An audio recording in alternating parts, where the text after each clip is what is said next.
한 이야기를 들려드립니다. 1311년 프랑스의 필립 왕은 프랑스 안에 살고 있는 모든 유대인들에게 포고령을 내렸습니다. 이틀 안에 프랑스를 떠나지 않으면 사형이다. 유대인들은 깜짝 놀랐죠. 어떻게 이틀 안에 집이나 가구나 자기 재산들을 팔 수 있겠습니까? 그러니 황급히 떠날 수밖에 없습니다. 혹시 귀금속이나 돈이 있어도 가지고 가다 들키면 빼앗기고 또 사형을 당합니다. 그러니 맨몸으로 도망치듯이 이제 프랑스를 떠나야 했습니다. 그때 파리에서 보석상을 하던 유대인이 있었습니다. 그는 파리를 떠나면서 이런 생각을 했습니다. 우리 옆집에 살고 있는 분은 기독교인인데 하나님을 믿는 사람이기 때문에 좋은 사람이고 양심적인 사람이다. 그에게 내 모든 보석을 맡기자. 언제가 내가 다시 돌아올 날이 있는데 그러면 그는 그 보석을 나에게 돌려줄 것이다. 그래서 자기가 가지고 있는 보석을 그 기독교인에게 맡겼습니다. 그리고 기독교는 말합니다. 다시 돌아오면 내가 꼭 돌려드리겠습니다. 망명길에 올랐습니다. 세월이 한참 흘렀습니다. 필립 왕이 세상을 떠났습니다. 이제 유대인들에 대한 박해도 완화가 되었습니다. 그때 떠났던 유대인들이 하나 둘씩 프랑스로 들어오기 시작을 합니다. 보석상도 돌아오는 대열에 끼었습니다. 그가 오자 제일 먼저 찾은 것이 바로 그 기독교인이었습니다. 그 기독교인을 수소문을 해보니까 이미 늙어가지고 어디론가 떠나버렸다는 것입니다. 수소문을 해봤습니다. 그러고 보니까 그 사람은 전 재산을 다 날렸답니다. 사업이 안 돼서 집도 팔고 어디론가 떠났다고 하는 이야기입니다. 절망스럽죠. 자기가 맡긴 보물을 찾을 길이 없습니다. 그러나 그는 끝까지 추적을 해봤습니다. 근데 결국 그 집을 찾았습니다. 가서 그 노인네를 만나고는 더 절망스러운 겁니다. 가난이 줄줄 흐르고 있습니다. 굶주림과 추위에 벌벌 떨고 있습니다. 몰골이 해골이었습니다. 지금 다 죽어가고 있습니다. 몸은 쇠약할 대로 쇠약해져서 죽음 직전에 있습니다. 말 그대로 살아있는 송장이나 마찬가지입니다. 근데 그는 상자 위에 앉아 있었습니다. 유대인이 들어오자마자 그는 금방 알아보고 말합니다. 여기 당신의 보물이 있어. 나는 지금까지 소중히 간직을 해왔어.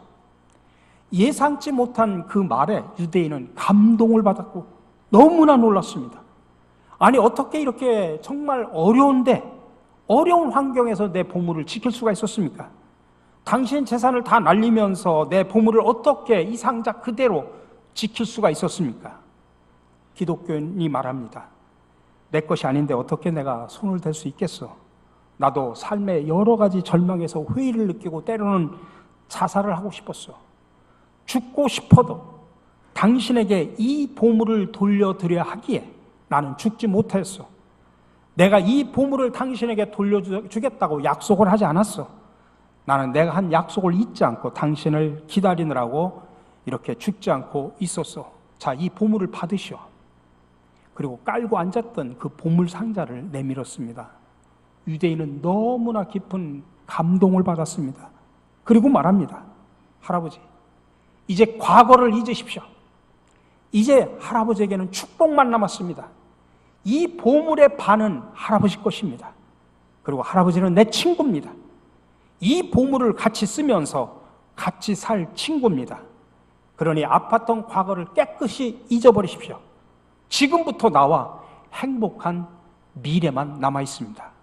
그리고 죽기까지 식구로 함께 지냈다는 이야기입니다. 여러분, 2018년 한 해를 보내면서 송년주의를 맞이하면서 우리가 잊지 말아야 될 것은 기억을 하고 잊어버려야 될 것은 여러분 빨리 잊으시기 바랍니다. 그래서 바울은 오늘 본문에서 이렇게 말합니다. 형제 자매 여러분, 나는 아직 그것을 붙들었다고 생각하지 않습니다. 내가 하는 일은 오직 한 가지입니다. 뒤에 있는 것은 잊어버리고 앞에 있는 것을 향하여 몸을 내밀면서 그리스도 예수 안에서 하나님께서 위로부터 부르신 그 부르심의 상을 받으려고 목표점을 바라보고 달려가고 있습니다. 바울은 말합니다. 뒤에 있는 것은 잊어버리고. 자, 그렇다면 무엇을 잊어버려야 될까요? 우리가 잊어버려야 될 4가지를 함께 나누면서 은혜를 받고자 합니다. 첫 번째로 우리는 죄를 잊어버려야 됩니다. 여러분, 예수님께서 이 땅에 오신 목적은 바로 저와 여러분들의 죄를 사하시기 위해 이 땅에 오셨다는 사실을 믿으시기 바랍니다. 성경은 분명히 말합니다. 골로새서 2장 13절 이후에 또 여러분은 죄를 지은 것과 육신이 할례를 받지 않은 것 때문에 죽었으나 하나님께서는 여러분을 그리스도와 함께 살리시고 우리의 모든 죄를 용서하여 주셨습니다. 하나님께서는 우리에게 불리한 조문들이 들어있는 빈 문서를 지워버리시고 그것을 십자가에 못 박으셔서 우리 가운데서 제거해 버리셨습니다. 그리고 모든 통치자들과 권력자들의 무장을 해제시키고 그들을 그리스도의 개선 행진의 포로로 내우셔서 무사람의 구경거리로 삼으셨습니다. 여러분, 우리가 우리의 죄를 진정으로 고백하고 참회하면 하나님은 용서하여 주시고 그 죄를 모두 지워버리십니다. 모두 잊어버리심을 여러분들 기억하시기 바랍니다. 그러므로 우리는 과거에 내가 지었던 죄를 하나님 앞에 참회를 했다고 하면 여러분 잊어버리시고 다시는 그 죄 때문에 아파하지 마시기 바랍니다. 우리가 우리 죄를 고백하면 하나님은 잊으신다고 말씀하셨으니 우리도 잊을 필요가 있습니다. 하나님이 용서하셨다고 하니 나도 용서해야 됩니다. 바울이 그렇습니다.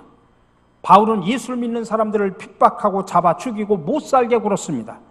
그러다 다메섹으로 가는 길에 그는 주님의 음성을 들었습니다. 사울아, 사울아, 네가 어찌하여 나를 핍박하느냐? 바울은 그 즉시 회개한 후에 다시 용서함을 받고 그 죄로 인해서 아파하지 않았습니다. 그리고 앞만 향해서 오로지 복음만 전하면서 나갔습니다. 그래서 이사야는 말합니다. 주님께서 이 몸을 멸망의 구덩이에서 건져주시고 주님께서 저의 모든 죄를 용서하십니다. 스울에서는 아무도 주님께 감사드릴 수 없습니다. 죽은 사람은 아무도 주님을 찬양할 수 없습니다. 죽은 사람은 아무도 주님의 신실하심을 의지할 수 없습니다. 시편 기자도 우리에게 말합니다. 우리 다 같이 한번 말씀을 읽도록 하겠습니다. 동이 서에서 먼 것 같이 우리 죄가를 위에서 멀리 옮기셨으며. 그러니 사랑하는 성도 여러분, 우리는 2018년 한 해 동안 지었던 죄를 여러분 주님 앞에 나와 통렬하게 참회하시기 바랍니다. 그러면 하나님께서 용서하십니다. 더 이상 하나님은 기억하지 않으십니다. 그러니 저와 여러분들도 그 죄 때문에 죄의 굴레에 얽매여서 아파하지 마시고 잊어버리시기 바랍니다. 두 번째로 실수도 잊어버려야 됩니다. 사람은 누구나 다 실수할 수 있습니다. 실수하지 않는 사람이 있습니까? 없습니다. 그래서 실수하는 것이 사람이고 용서하는 분이 하나님이라는 말이 있습니다. 인류가 발명한 발명품 가운데 가장 위대한 것 2가지를 들라고 했더니 피임약하고 지우개를 들더랍니다.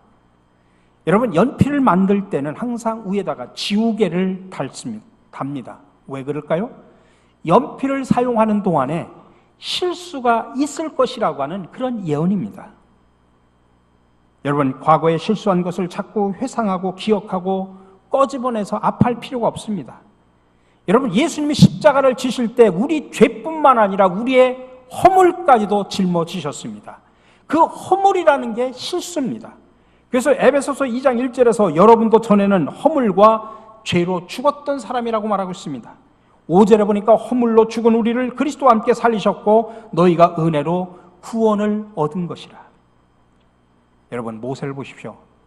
자기가 이스라엘 백성의 리더로 서겠다고 40살에 나와서 막 시도를 했습니다. 그러다가 그는 실수로 사람을 죽였습니다. 모래 속에 안매장을 했습니다. 사람을 죽인 살인 과거가 있는 사람입니다. 그러나 그는 그 실수를 기억하지 않고 아파하지 않았습니다. 하나님이 모든 허물을 용서해 주신다고 하셨으니 그는 과거를 잊고 당당하게 그 다음에 나서서 해방의 리더로 쓰임을 받게 된 것입니다. 다윗도 마찬가지입니다. 정말 정상적이고 아주 좋은 가정을 파괴한 가정 파괴범입니다. 자기 신하인 우리아의 아내 밧세바를 데려다가 살은 겁니다.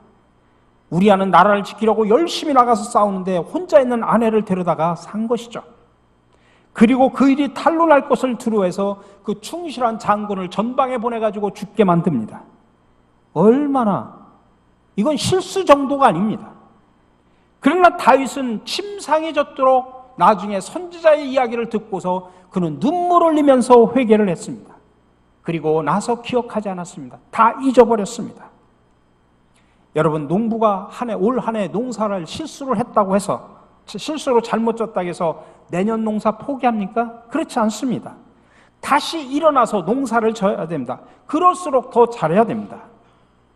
여러분, 위대한 사람들의 생애를 보면 한 번도 실수를 안 한 사람이 아니라 실수를 했을 때 그 실수를 반면 교사로 삼아서 더 잘한 사람들입니다. 우리는 과거 실수를 기억하지 말아야 됩니다. 예수님도 실수를 잊어주셨습니다. 여러분, 2018년 동안 우리가 한 해 동안 저질렀던 수많은 실수들이 있을 것입니다. 이 실수를 여러분들 다 잊으시기 바랍니다. 세 번째로, 억울하게 당한 것도 잊으셔야 됩니다. 예수님께서 말씀하셨습니다. 수고하고 무거운 짐진 자들아 다 내게로 오라. 내가 너희를 쉬게 하리라. 이때 말하는 무거운 짐이라고 하는 말은 억울한 일이라는 뜻도 담겨져 있습니다. 우리 속담 가운데 그런 말이 있습니다. 버선 목다리도 아니어서 뒤집어 볼 수도 없다. 내가 너무나 억울한 누명을 쓰면 정말 버선 목다리 같은 확 뒤집어서 까서 보여줄 텐데 사람 속을 까서 보여줄 수도 없고 얼마나 답답하냐 이 소리겠죠. 그만큼 수많은 사람들이 억울한 일을 당하고 오해에 모략에 휘달리는 사람들이 수없이 많기에 그런 속담이 생긴 거지 않습니까? 그러나 여러분, 그런 억울함도 잊으시기 바랍니다. 요셉은 수많은 억울함 속에서 나중에는 결국에는 애굽의 국무총리가 되지 않습니까? 저 같으면 국무총리로 딱 앉히면 제일 먼저 저는 하고 싶은 게 있어요. 나를 억울하게 한 그 인간들 전부 내가 데려다가 보복을 하든지 몰래 죽여버리든지 권력이 있으니까요. 힘이 있으니까. 근데 여러분, 성경을 보십시오. 요셉은 그렇게 보복했다는 이야기, 살인했다는 이야기, 억울함 때문에 한 자도 나오지 않습니다. 근데 참 재밌는 것은 성경에 이 요셉이 애굽의 총리가 되니까 제일 벌벌 떨었던 사람들이 누굽니까? 형들이에요. 왜 그러면 형들이 갖다 팔았거든요. 구덩이 속에다 집어넣기도 하고 팔기도 했고. 근데 아버지가 돌아가셨어요. 근데 아버지가 있을 때는 그래도 아버지 그늘 아래서 요셉이 형제들에게 원수를 갚지 못할 때인데 아버지가 돌아가시니까 형들이 이제 두려움했던 겁니다. 혹시 우리들을 보복하지 않을까? 그래가지고 이 형들이 먼저 딱 요셉에게 선수를 칩니다. 창세기 50장 16절 이하에 보면 나옵니다. 당신의 아버지가 돌아가시기 전에 명령하에 이르시기를, 다시 말하면 아버지가 돌아가시기 전에 우리에게 이런 유언을 했다 그 얘기예요. 너희는 이같이 요셉에게 이르라. 내 형들이 내게 악을 행하였을지라도 이제 바라건대 그들의 허물과 죄를 용서하라 하셨나니 당신 아버지의 하나님의 종들인 우리 죄를 이제 용서하소서 하며 요셉이 그에게 하는 말을 들을 때 울었더라. 이 형들이 얼마나 약삭 빠른가. 자기들이 보복을 당할까봐 아버지가 이런 유산을 했다. 아버지가 우리가 너희를 팔아서 그랬지만은 그러나 그 허물과 죄를 용서하라고 했다. 그러니 우리를 제발 보복하지 말아달라. 지금 선수를 치면서 하는 얘기입니다. 그때 여러분, 요셉이 뭐라고 반응을 한지 아십니까? 50장 19절 21절에 보면 창세기, 두려워하지 마소서. 내가 하나님을 대신하리니까. 당신들은 나를 해하려 하였으나 하나님은 그것을 선으로 바꾸사 오늘과 같이 많은 백성의 생명을 구원하게 하시려 하셨나니 당신들은 두려워하지 마소서. 내가 당신들과 당신들의 자녀를 기르리이다 하고 그들을 간곡한 말로 위로하였더라. 여러분, 이게 요셉의 마음입니다. 염려하지 마십시오. 난 내가 보복을 하다니요. 아니, 하나님께서 나를 여기까지 억울하게 끌고 온 것은 하나님의 높은 뜻이 있어서 이스라엘 백성을 구원하고자 하는 그 하나님의 놀라운 섭리가 있고, 그리고 나는 당신들을 보복하지 않을 뿐더러 당신들을 지켜줄 것이고 당신들뿐만 아니라 당신들의 자녀들까지 내가 지켜주겠다. 이렇게 말하는 겁니다. 요셉은 억울함과 분함을 전혀 기억하지 않았습니다. 잊어버렸습니다. 여러분, 한 해를 되돌아보십시오. 나를 억울하게 했던 사람, 나를 분하게 했던 사람, 정말 이가 갈리게 미웠던 사람 있을 겁니다. 생각날 겁니다. 여러분, 그러나 잊으십시오. 과거는 과거입니다. 왜 그러냐면 미래가 우리 앞을 기다리기 때문입니다. 여러분, 한 해를 되돌아보면서 또한 2019년 새해를 바라보면서 그 억울함에 늪에 빠져가지고 새해까지도 망치려고 합니까? 깔끔하게 잊으시기 바랍니다. 마지막으로 여러분, 선행도 잊으셔야 됩니다. 우리가 지난 1년을 보니까 참 부끄럽고 못한 일도 있었지만 또 잘한 일도 있습니다. 아니, 많은 사람들에게 내가 우쭐대고 싶은 일도 있습니다. 근데 성경은 나쁜 것만 잊으라고 말하지 않습니다. 아니, 골라서 잊으라고 말하지 않습니다. 성경은 모두 잊으라는 이야기입니다. 그래서 지난 1년 동안 잘했던 일도 있고 내일을 향해서 나가라고 하는 것입니다. 그걸 마태복음에서 예수님께서 한상 수훈에서 이렇게 말합니다. 사람에게 보이려고 그들 앞에서 너희 의를 행치 않도록 주의하라. 그렇지 아니하면 하늘에 계신 너희 아버지께 상을 얻지 못하느니라. 그러므로 구제할 때 외식하는 자가 사람에게 영광을 얻으려고 회당과 거리에서 하는 것 같이 너희 앞에 나팔을 불지 말라. 진실로 너희에게 이르노니 저희는 자기 상을 이미 받았느니라.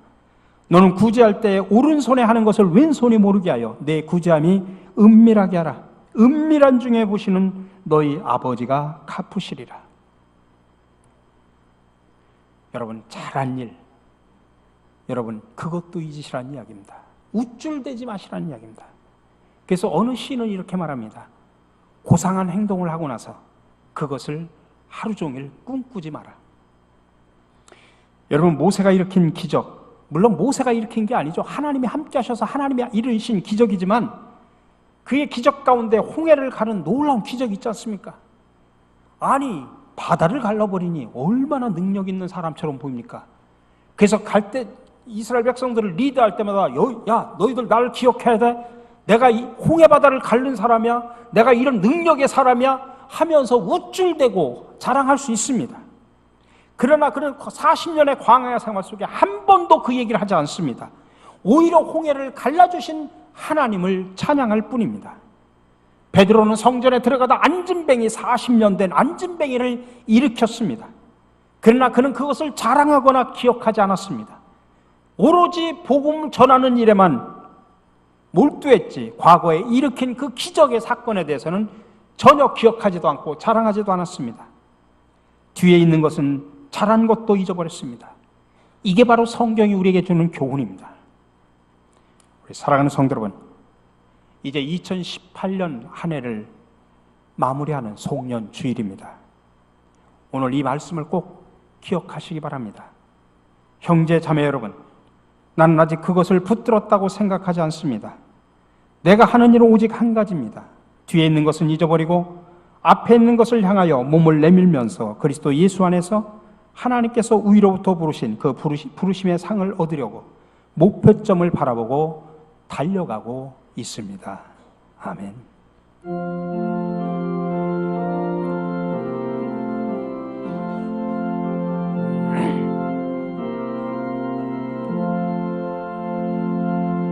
이 말씀 따라 사는 동안 지치지 않게 하시고 이 말씀 따라 사는 동안 주님 나라 이루소서. 은혜의 주님, 2018년 한 해를 주님의 은혜 가운데 잘 마무리하게 하시니 감사와 찬양과 영광을 드립니다. 한 해를 살아가면서 잊을 것을 과감하게 잊게 하여 주시옵소서. 한 해 동안 저질렀던 우리의 죄와 실수 그리고 억울함을 잊게 하여 주시옵소서. 기억하지 않게 하여 주시옵소서. 심지어 잘했던 선행도 잊게 하여 주시옵소서. 이제부터는 2019년 앞에 있는 새로운 것을 향하여 힘차게 달려가 새로운 일에 아름다운 열매들을 주렁주렁 맺게 하여 주시옵소서. 우리를 항상 새롭게 하시는 예수 그리스도의 이름으로 기도드립니다. 아멘.